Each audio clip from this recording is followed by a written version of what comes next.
उमरज विभागात आजवर झालेली अनेक विकास कामे ही केवळ आश्वासनांवर नव्हे तर प्रत्यक्ष कृतीतून झाली आहेत. जनतेने सुचवलेले प्रत्येक विकास कामे त्यांच्या साथीने पूर्ण केली असून आम्ही नेहमीच यशवंत विचार जपत बेरजेचे आणि समन्वयाचे राजकारण करत आलो आहोत, असे मत राज्याचे माजी सहकार व पणन मंत्री बाळासाहेब पाटील यांनी व्यक्त केले. एकीकडे एक मंत्री मत दिले नाही तर निधी रोखण्याची भाषा करतात, तर एक आमदार पाणी अडवण्याच्या धमक्या देतात. मात्र अशा विरोधकांच्या उल्लेखांना योग्य वेळी सडेतोड उत्तर दिले जाईल. कोणत्याही दबावाला न घाबरता मतदार राष्ट्रवादी काँग्रेस शरदचंद्र पवार पक्षाच्या पाठीशी ठामपणे उभे राहतील असा विश्वास त्यांनी व्यक्त केला. उमरज तालुका कराड येथे राष्ट्रवादी शरदचंद्र पवार पक्षाचे उमरज जिल्हा परिषद गटाचे उमेदवार संग्रामसिंह जाधव, तळबीड गणाचे उमेदवार जयवंतराव मोहिते व उमरज गणाचे उमेदवार संगीता चव्हाण यांच्या प्रचारार्थ आयोजित जाहीर सभेत ते बोलत होते. यावेळी माजी जिल्हा परिषद सदस्य जयवंतराव जाधव, सागर पाटील, सह्याद्री कारखान्याचे संचालक जयंत जाधव, डी.बी. जाधव, सोमनाथ जाधव, सुधाकर जाधव, प्रमोद पुजारी यांच्यासह उमरज परिसरातील प्रमुख कार्यकर्ते, ग्रामस्थ मोठ्या संख्येने उपस्थित होते. दरम्यान बंद पडलेल्या पाणी योजनेवरही या सभेत माजी सहकार मंत्री बाळासाहेब पाटील यांनी भाष्य केले आहेत. यावेळी ते बोलताना म्हणालेत, या राज्याचे उपमुख्यमंत्री अजितदादा पवार साहेबांचे गेल्या बुधवारी 28 तारखेला सकाळी 8:45च्या दरम्यान विमान अपघातामध्ये निधन झाले. 5 लोक एकंदर त्या विमानामध्ये होते. अजितदादांचा आपला संपर्क हा खऱ्या अर्थानं 99 सालापासून आला. तर आदरणीय पवार साहेबांनी राष्ट्रवादी काँग्रेस पक्षाची स्थापना केल्यानंतर जे राज्यामध्ये काँग्रेस व राष्ट्रवादीचं शासन जे आलं, त्या शासनामध्ये दादांच्याकडं या जिल्ह्याचं पालकमंत्रीपद आणि कृष्णा खोरे महामंडळाचं मंत्रीपद आलं. आणि अजितदादा पवार साहेबांनी सुद्धा जिल्ह्याच्या सर्व विभागाचा आढावा घेणं, प्रत्येक 2-3 महिन्याने बैठक घेणं, जिल्हा नियोजन मीटिंग घेणं आणि जे या जिल्ह्यामध्ये जो पाऊस पडतो, जो पश्चिम भागामध्ये जे पाणी वाहून जातं, त्यासाठी असलेल्या धरणाची अपुरी कामं याला दादानी प्राधान्य दिलं. आणि त्यामध्ये आपल्याशी निगडीत असलेलं जे आपलं मान नदीवरचं जे धरण आहे चाफळच्या तिथं, त्याला खऱ्या अर्थानं चालना ही त्या ठिकाणी देण्यात आली. त्या धरणामुळे काय घडलं की खालच्या चरेगाव, कंत्रवाडी, खाली शिवड्यापर्यंतच्या सर्व लोकांना किमान उन्हाळ्यामध्ये पाणी सातत्याने मिळतं, कारण हे पाणी खाली जात असताना आपल्या भागातून जातं. तारळी धरणाचा सुद्धा जो प्रश्न आहे, त्या तारळी धरणाच्या प्रश्नासाठी सुद्धा दादांचं फार मोठं सहकार्य लाभलं. आणि त्यामध्ये व्हॉल्व बसल्यामुळे नदी आता चार्ज राहते आणि त्या नदीचं पाणी सुद्धा या भागाला येतं. असं एक दूरदृष्टी असलेलं नेतृत्व आपल्यातून गेला. जिल्हा नियोजनच्या माध्यमातून सुद्धा चांगल्या प्रकारे निधी देण्याची भूमिका होती. त्याचप्रमाणे या गावावर सुद्धा ते माझ्या माहितीवर 2-3 वेळा आले होते, अनेक कार्यक्रमाच्या निमित्त आले होते. आणि इथं एक असं सांगितलं जातं की या छत्रपती शिवाजी महाराजांच्या पुतळ्याच्या नावाला पवारसाहेब आले होते, बरोबर ना? आणि इथून गेल्यानंतर पवारसाहेब हे राज्याचे मुख्यमंत्री झाले.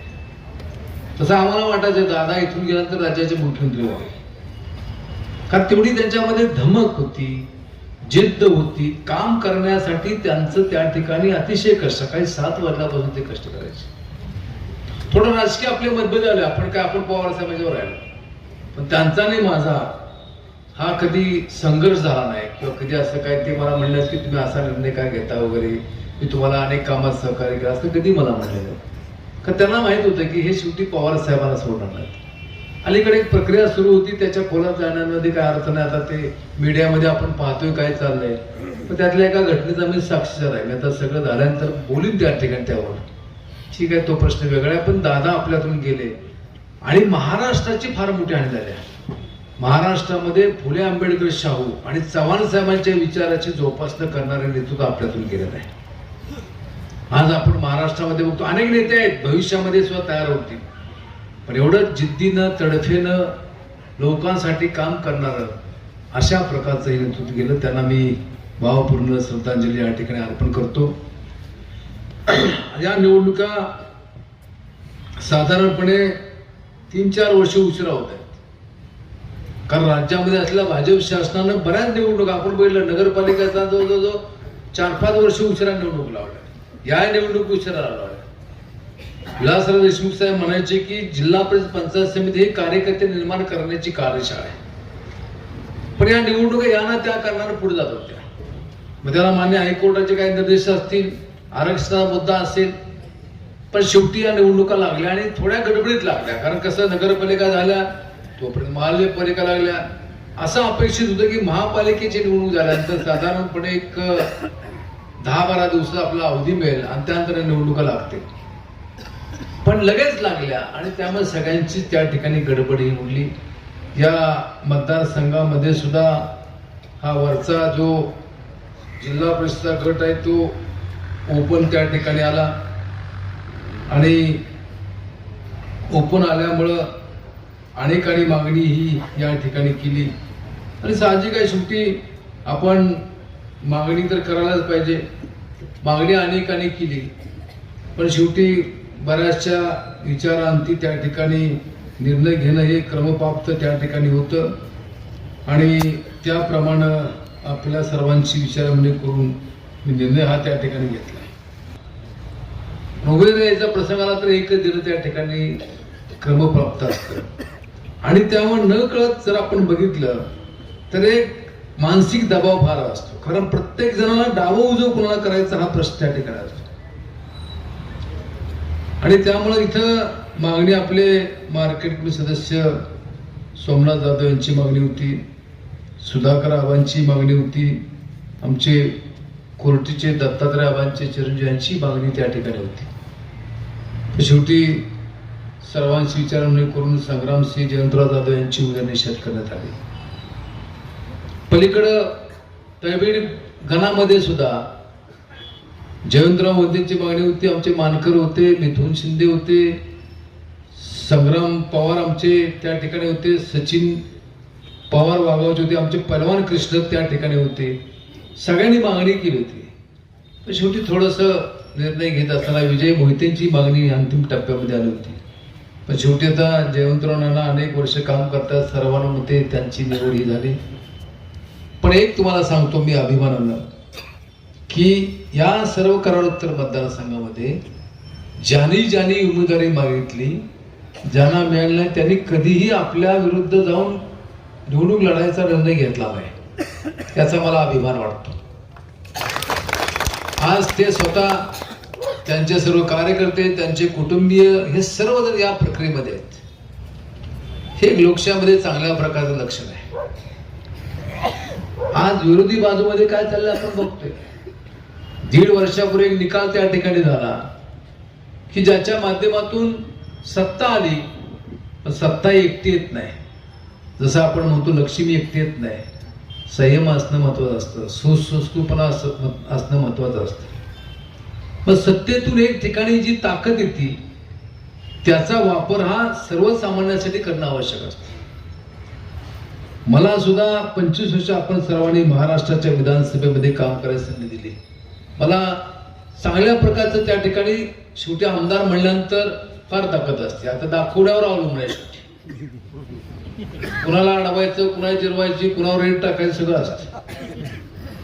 पण आपण चव्हाण समाजाच्या विचारानं जातो आणि जात असताना मी नेहमी म्हणतो सत्ता तुम्हाला मिळाल्या ना त्याचा वापर तुम्ही सर्वसामान्यांसाठी करा. कारण शेवटी लोक हे लोकप्रतिकडे आशाने येतात. माझे अनेक आमदार सहकार्याने मी सांगायचो, बऱ्याच गप्पा मारताना शेवटी त्यांना मी काय सांगायचो, एक तर आमदार असे होते प्रचंड श्रीमंत होते, ते काय म्हणायचे की काय येत आहे म्हणले आमदार, किती 1-1.5 कोटीचा आमदार निधी, काय त्याच्यात आहे, काय मी एवढी कामं करतो तेवढी कामं करतो. मी त्यांना सांगितलं की या राज्यामध्ये एखाद्या नगरीचा नगराध्यक्ष, एखादा महापौर, उपमहापौर हा कुठेही गेला तर त्याच्यापेक्षा आमदाराला रिस्पेक्ट फार असतो. ती सर कुणाला येत नाही, ती सर त्या ठिकाणी येत नाही. आणि राज्यामध्ये एवढी 9.5-10 कोटी जनता आहे, 288 लोकांच्या नशिबी आहे. मग ते आपल्याला मिळालेल्या नशिबानं त्याचा चांगला वापर करा. आज काय परिस्थिती चालल्या या राज्यामध्ये आपण बघतोय की विशेषतः भाजपची जी सत्ता आलेली आहे, भाजपची मंडळी आहेत, ती सत्तांध झाले आहेत. काही बोलतात, काही त्या ठिकाणी करतात, नियम कुठले पाळत नाही काही त्या ठिकाणी. आणि प्रशासन सुद्धा काय लपतं काय मला ते काय कळत नाही. तो का जो अधिकारी काम करतो त्याचे काय त्याला सस्पेंड करू शकत नाही, पगार चालू असतो, काय बदली होईल जास्तच. आता काही ठिकाणी सभा चालल्या होत्या, 10च्या पुढे सभा, कोण बोलत नाही काय नाही. कायदा काय सांगतो 10च्या पुढे माईक बंद झाला पाहिजे. पण हे राज्याच्या दृष्टीने हिताचं नाही. प्रशासनानं सुद्धा सांगितलं पाहिजे की अशा प्रकारे आपल्याला करता येत नाही. पण हे भाजपच्या काळामध्ये मोठ्या प्रमाणात त्या ठिकाणी सुरू आहे. आणि हे सगळं थांबवण्याच्या दृष्टीने या विधानसभा आणि पंचायत निवडणुका अतिशय महत्वाच्या आहेत. त्यासाठी आपण सर्वांनी सहकार्य करावं. इथं या गावाचे या भागाचे अनेक प्रश्न सोडवण्यामध्ये आपण पुढाकार घेतला. माझ्या आमदार निधीमधून 25 वर्षामध्ये अनेक कामं केली. अनेक म्हणजे तुम्ही जे जे काम दिसेल ते बाळासाहेब पाटलांनी केले. बाळासाहेब पाटलांनी केलं, तुम्ही ताकद दिल्या म्हणून केलं. आज परिस्थिती अशा राज्याची परिस्थिती अडचणीमध्ये आहे असं दिसतंय एकंदर. पण वल्गना फार होतात, आम्ही हे केलं आम्ही ते केलं अशा प्रकारचं होतं. पण आमच्या स्वभावात नाही क्रॉस करायचं. क्रॉस करायचं म्हणलं ना तर प्रत्येक पॉइंटला मी उत्तर तयार ठेवलंय. पण ही वेळ नाही बोलायची, मी सांगेन त्या ठिकाणी काय काय. पण निव्वळ भडक त्या ठिकाणी काहीतरी बोलायचं, आम्ही एवढा निधी आणला, आम्ही एवढं केलं. आणि त्याच्यापेक्षा वाईट काय माहितीये का, कायदा काय सांगतो, नगरपालिकेचा निधी नगरपालिका मिळतो, ग्रामपंचायत निधी ग्रामपंचायतला मिळतो, पंचायत समितीचा निधी आहे ना तो पंचायत समिती सदस्य जिल्हा परिषद सदस्य जो आहे कायद्याप्रमाणे तो मिळतो. मला असं कळलं की काही मंत्री महोदय येतात सांगतात की जर तुम्ही आम्हाला संधी दिली नाही तर आम्ही तुमचा निधी अडवू. कुठलाही कायदा होईल, कुठलाही कायदा नाही, तो निधी ठरलेला आहे त्या ठिकाणी. पण भीती घालायची. मी काल अशीच शामगावला सभा होती, मोठी सभा झाली. तिथं एक आमदार मोदींनी सांगितलं मतदान जर केलं ना मग तुम्हाला पाणी मिळून देणार नाही, विचार करा. हे काय पद्धत आहे? मतं बघणार मी, प्रत्येक गावात किती मतं आली, अरे काय करायचं आहे, लोक ठरवून दिलं काय त्या ठिकाणी. लोकांना अधिकार आहे, एखादी मुद्दा लोकांना पटला नाही मतं दिली. चव्हाण साहेब नेहमी म्हणायचे बेरजेचं राजकारण करा. आणि बेरजेचं राजकारण करण्याची भूमिका घेणं गरजेचं आज भाजपच्या काळामध्ये ते दिसत नाही. इथं आता या परिसरामध्ये अनेक प्रश्न उरले. विशेषतः कैलास चव्हाण साहेबांनी आपल्याला एक सह्याद्री सहकारी कारखाना दिला. आदरणीय पी.डी. पाटील साहेबांच्यावर जबाबदारी सोपवण्यात आली. पी.डी. पाटील साहेबांनी सुद्धा भविष्याचा विचार करून हा कारखाना 10,000 टनापर्यंत गेला पाहिजे या भूमिकेतून त्याची कामकाजाला सुरुवात केली. सुरुवातीला 1250 टनाचा कारखाना, टप्प्याटप्प्याने तो पुन्हा त्या ठिकाणी आपण जर बघितलं तर 2,500 झाला, 3.5 झाला, 5 मध्ये काय झालं, पुन्हा 7,500 झाला. 7,500 झाल्यानंतर पुन्हा त्यानंतर काय अडचणी आल्या, कायदेशीर अडचणी म्हणजे की शासन भाजप तो आपल्याला परमिशन मिळालं नाही. पुन्हा 97 घटना दुरुस्तीचा प्रसंग आला, त्या काळामध्ये सुद्धा विस्तार करायला परमिशन मिळालं नाही. पण नीतीच्या मनामध्ये काय होतं, मला काही काळासाठी आदरणीय पवार साहेबांनी राज्याचं सहकार व पुणे विभागाचं मंत्री म्हणून काम करायची संधी दिली. आणि ती संधी देत असताना तिथं माझ्या सहीनं हा प्रस्ताव हा त्या ठिकाणी आपण मंजूर केला. भाजपच्या सुद्धा काळामध्ये मी सुभाषराव देशमुख साहेब मंत्री महोदय असताना प्रयत्न केला. शेवटी मी आमदार होतो, मला कायद्यानं अधिकार होता त्यांना भेटायचं. पण तिथं गेल्यानंतर ते म्हणले की ऊस नाही, कुठं करणार तुम्ही. दुसऱ्या वेळेस मी गेलो, सगळे आकडे घेऊन गेलो की या कारखान्याच्या कार्यक्षमतेत किती लिफ्ट इरिगेशन झाले आहेत, किती ऊस त्या ठिकाणी येतोय, हे सगळे आकडे त्यांना दिले. त्यामुळे बोगस आकडे अधिकारी कायकडे देतात. मग मला राग आला. त्याला बापू म्हणे, बापू आकडे तर बघा ना, तुम्ही वाचून बघा ना. मग सगळं बारकाने बघितलं आणि बघितल्यानंतर त्यांनी सांगितलं ठीक आहे म्हणजे तुमच्याकडे ऊस जास्त दिसतोय, पण साहेबांना बोललं पाहिजे, म्हणजे फडणवीस साहेबांना बोललं पाहिजे. तेव्हा ते मुख्यमंत्री होते मागच्या टर्ममध्ये. मी फडणवीस साहेबांना भेटलो. शेवटी आम्ही दोघं बरोबर निवडून आलो. आमचे संबंध आहेत, असे वैयक्तिक संबंध आहे, चांगले आहेत. त्यांनी रिमार्क व्यवस्थित मारला, पण त्यांच्या सहकार विभागानं काही कारवाई त्या ठिकाणी केली नाही. उलट 14च्या निवडणुकीच्या दरम्यान काळामध्ये एक माणूस मांड पाठवला की भाजपच्या वतीनं तुम्ही लोकसभेचे कसे योग्य उमेदवार आहात. मी म्हणलं चव्हाण साहेबांचं नाव घ्यायचा मला नैतिक अधिकार राहणार नाही. मी अशी प्रवृत्ती राजकारणासाठी काम करणारी अशी प्रवृत्ती मोठ्या प्रमाणात आणि पुन्हा नंतर आपण स्वतः त्या ठिकाणी विस्तारवाडीला परमिशन घेतली. मी त्या काळामध्ये तुम्हाला आवर्जून सांगतो की अनेक सहकारी कारखान्याचे प्रस्ताव आले ना तर मी त्याला लगेच त्या ठिकाणी सँक्शन द्यायचो आणि माझ्याकडे कुणाला भेटायची गरज नसेल मी सही करून त्या चेअरमनला कळवायचो की मी सही केलेलं आहे, तुमचं असं अशा प्रकारचं प्रकरण होतं. का शेवटी सहकार जगला पाहिजे, टिकला पाहिजे. सहकाराच्या माध्यमातून खऱ्या अर्थानं लोकांचा विकास झालेला आहे. आज आपण पाहतो की सहकारी कारखानदार अडचणीत आहे, पण त्याला खऱ्या अर्थानं दिलासा देण्याचं काम हे आदरणीय पवार साहेबांचं नेहमी त्या ठिकाणी राहिलेलं आहे. अडचणी अशा अर्थानं की खाजगीची स्पर्धा करणं हे फार अडचणीचं त्या ठिकाणी राहतं. सहकाराच्या माध्यमातून आपण कृष्णा आणि कोयनेच्या नदी काठला चांगल्या प्रकारच्या लिफ्ट इरिगेशन उभ्या केल्या. इथं आपण बघितलं पेरल्याची योजना आहे, 100% कर्ज फेडून स्वतःची वास्तू बनलेली आहे. शेजारी कोर्टीची योजना आहे, तिथं सुद्धा त्या ठिकाणी 100% कर्ज वसुली करून स्वतःची इमारत बांधलेली आहे, चांगल्या प्रकारे चालू आहे. सरेगावची आपली योजना आहे, तिथं सुद्धा त्या ठिकाणी चांगल्या प्रकारचं काम चालू आहे. शेतकऱ्यांच्या जीवनामध्ये आर्थिक परिवर्तन घडलं. मग वराड्याची योजना असेल, पलीकडे त्या ठिकाणी साजूरची योजना असेल, आरेवाडी गमेवाडी योजना असेल, बेलदाऱ्याची डोंगरातली योजना असेल, तळबिडीची योजना, अशा योजना आहेत. आता उमेश्वर या योजनेलाच काय झालं, कशामुळं कोपड असेल इथं कशामुळं घडलं हे, तर मिसमॅनेजमेंट झाली. मी अनेक वेळा सांगायचा प्रयत्न केला. तुम्ही म्हणाल तुम्ही काय लक्ष घाला, मी अनेक वेळा सांगायचा प्रयत्न केला.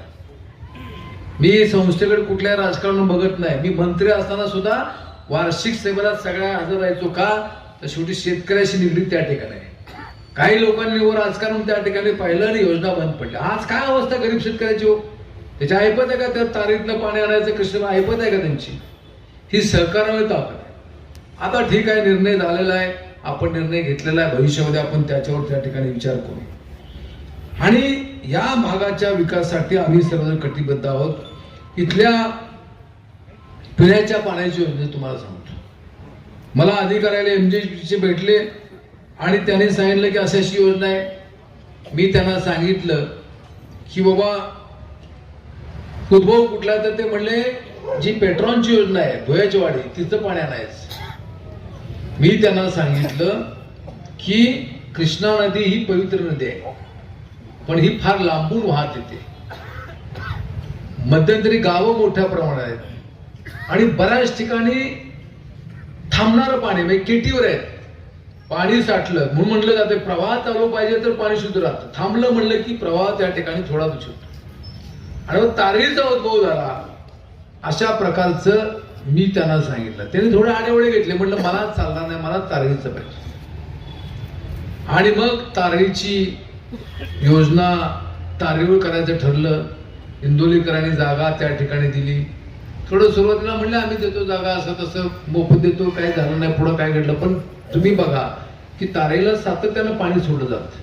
मी विचार काय केला की उमरेची एवढी मोठी लोकसंख्या, इथं प्लॉटिंग पॉप्युलेशन म्हणजे रोज उमरणारे लोक बरेच मोठे आहेत आणि त्यांच्या दृष्टीनं सुद्धा ते शुद्ध पाणी असणं गरजेचं असतं.